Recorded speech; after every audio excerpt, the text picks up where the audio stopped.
Majorité et opposition qui s'expriment d'une même voix sur la prolongation du titre d'exploration pétrolière au large de la Guyane à la société Total. Pour Hélène Sirder, la question de la protection de la biodiversité doit être également soulevée. Nous estimons aujourd'hui que compte tenu de toutes les lois,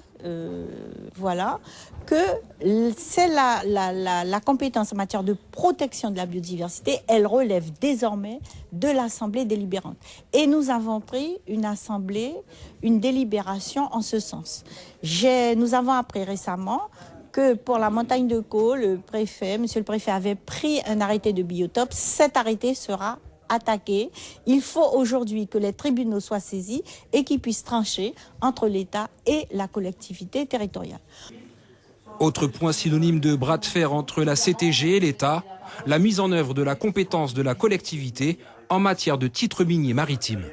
Ça fait déjà 2 ans que le Conseil d'État a intimé l'ordre au gouvernement de signer les décrets d'application de la loi qui donne la compétence à la CTG depuis l'an 2000.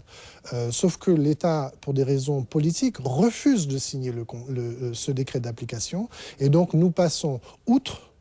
Et nous disons, si l'État ne respecte pas la loi, alors nous prenons nos responsabilités, c'est à nous de décider. La loi nous donne cette possibilité de décider, alors nous décidons. Et donc nous verrons quelle suite sera donnée à cette affaire. En tout cas, nous affirmons une décision politique, de dire c'est la collectivité qui doit décider, c'est dans ses compétences dévolues par la loi. Si l'État ne respecte pas la loi, en tout cas, nous nous engageons comme si c'était déjà le cas. Majorité et opposition ont donc décidé. Le permis exclusif de recherche au large des côtes de Guyane de la société Total, qui doit prendre fin le 23 juin 2017, est prolongé de 3 ans.